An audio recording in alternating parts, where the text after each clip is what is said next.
Okay. I made a promise that we are going to get into questions and dive further into what the true kind of whole picture, right, of narcissistic abuse and psychopathology and all of those things look like. So, what I want to start with is something that I am asked very frequently.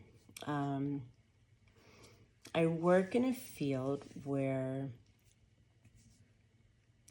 we are often discouraged from sharing a lot of our story or our background or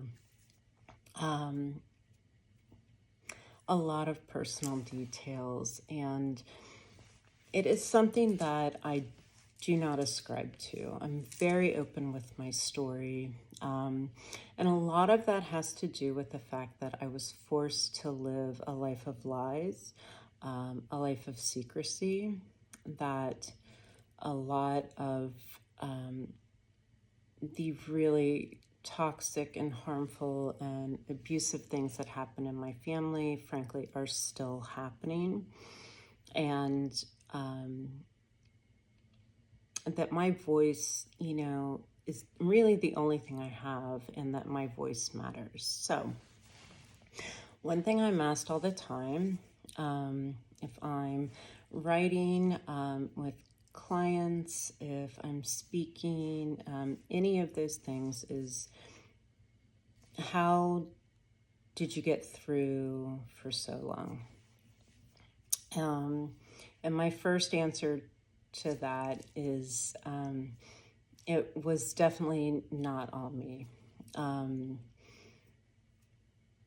I don't define myself in terms of religion. I think that religion is deeply and darkly harmful.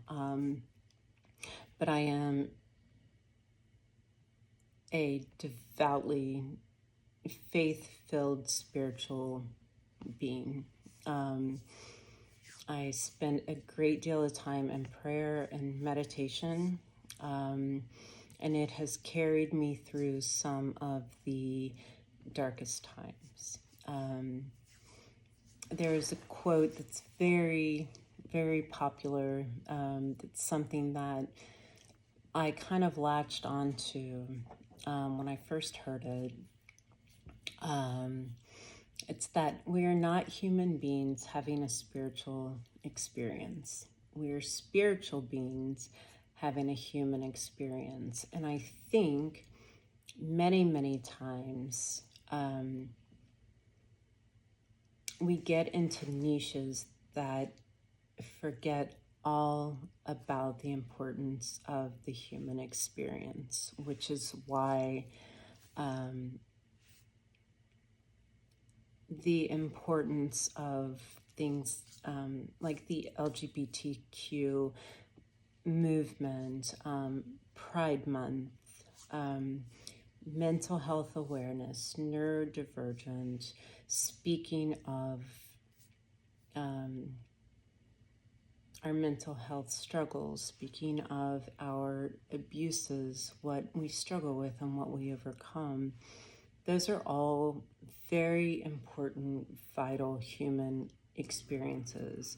And in the United States, we live in a culture which focuses on a great deal of independence and what we as individuals do and accomplish. And we are leaving out the importance and vitalness, frankly, of communities, of relationship, of shared experiences. And it is something that I am diligent and very staunch about, and it's why I continue to share over and over. I cannot work with my clients if I do not explain to them where I come from and why I understand them so well, and why together, I know without a doubt that we can get through things. It's why I collaborate on so many things. I feel it's very like more than important, you know. I feel like it is one of the things in the United States and in the cultural that has now like an epidemic of narcissism, we're missing and we're forgetting about. And I hope that there becomes a movement to restore that and to stop the loneliness and the isolation, and for everyone to understand like these human experiences, they are the things that allow us to continue through very dark times. So 10 years ago, Dr. Maya Angelou died. And I can remember the very first time I read I Know Why the Caged Bird Sings. I felt like I was seen. I felt like I was not alone, that there was a story that was so much like my story in so many ways. And she became, for me, you know, not just an inspiration, but someone who was also an aspiration for me, who I aspired to be in terms of strength and character, and living a very bold life out loud without shame for the decisions that we make, and understanding that we do things and we make decisions based on what we know and understand at the time. And it is not until later when we understand that we're able to change those things. I have made so many mistakes. I have hurt very good people. I've hurt myself. I've hurt my children. I have proceeded in many things, and, you know, false bravado and ignorance, only to find out, you know, that I really had no understanding until much later. And it allows me to not hold shame and to step away from kind of this light of humiliation that my abusers like wanted me to stay in. So one of my favorite quotes from Dr. Angelou is, "Love life, engage in it, give it all you've got, love it with a passion, because life truly does give back many times over what you put into it."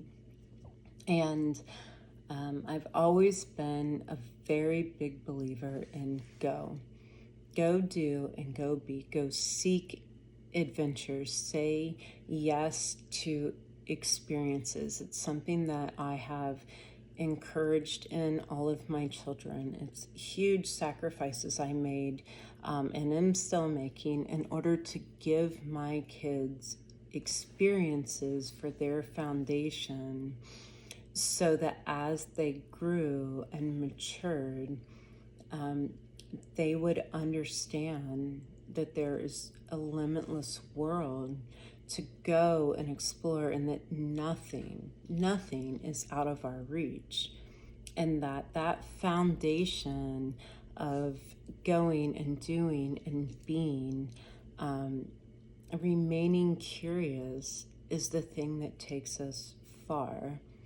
I haven't lived extravagant means for the most of my life, but I've been able to travel the world and have phenomenal experiences. And I'm allowing that for my children as well. And even though right now I have, you know, alienation from them because of my abusers and those circumstances, I know, because people who know my children and who love them and love me have told me and shared with me so many things that they're doing, and that foundation remains, and I think it's incredible.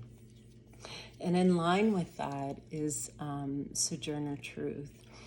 You know, what an incredibly brave and bold and beautiful woman, with everything that she went through, and her refusal to sit down and stay silent. And one of the most profound things I remember reading at one of my darkest times was a quote from Sojourner Truth, and it says, "Life is a hard battle anyway. If we laugh and sing a little as we fight the good fight of freedom, it makes it all go easier. I will not allow my life's light to be determined by the darkness around me." And that is something that has carried me through. I've spoken before about, I call it my knowing, my light that I protected within me. I knew what truth was, even though much of my life was, forced lies and a life riddled and terrible secrecy, and a lot of that has continued. I protected that light and that truth. I protected the parts of me that I understood to be inherent to who I am. And, I did things I'm not proud of in order to protect that knowing and that light. I misled many people. I allowed many people to believe many things about me that were not true. I sacrificed myself, my name, my reputation, everything in order to protect that. Whatever people thought or said, I allowed it to be. I didn't correct people.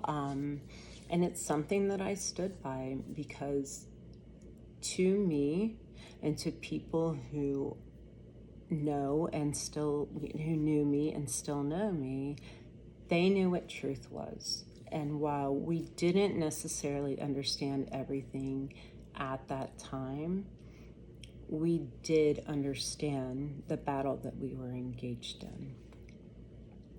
And so I invite you to continue to seek the light and to be the light. I hope that you will join me in this journey, as kind of not only am I answering questions, but getting a much more focused direction for where this leads.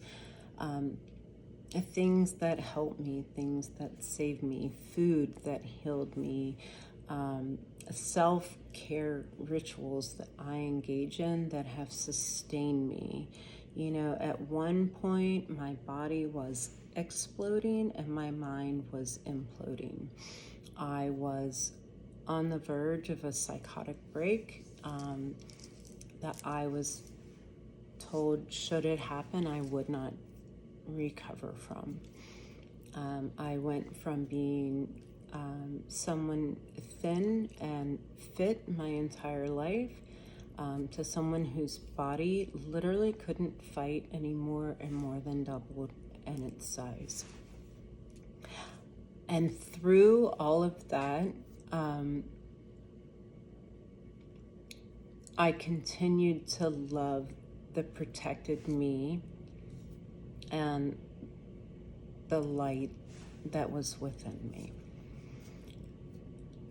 And I hope that whatever journey you're on right now, whatever place that you are in life, that you continue to seek, value, and protect that light, that you do not allow any of that light to be diminished by the darkness that's around you, that you understand not only are you seen and valued, you are vital in this world, and you have so much to offer, and I cannot wait to see all of it. I'll see you soon. Have a great night. Don't be like me. Get some rest. And I'll talk to you soon, okay? Mwah. You are so loved.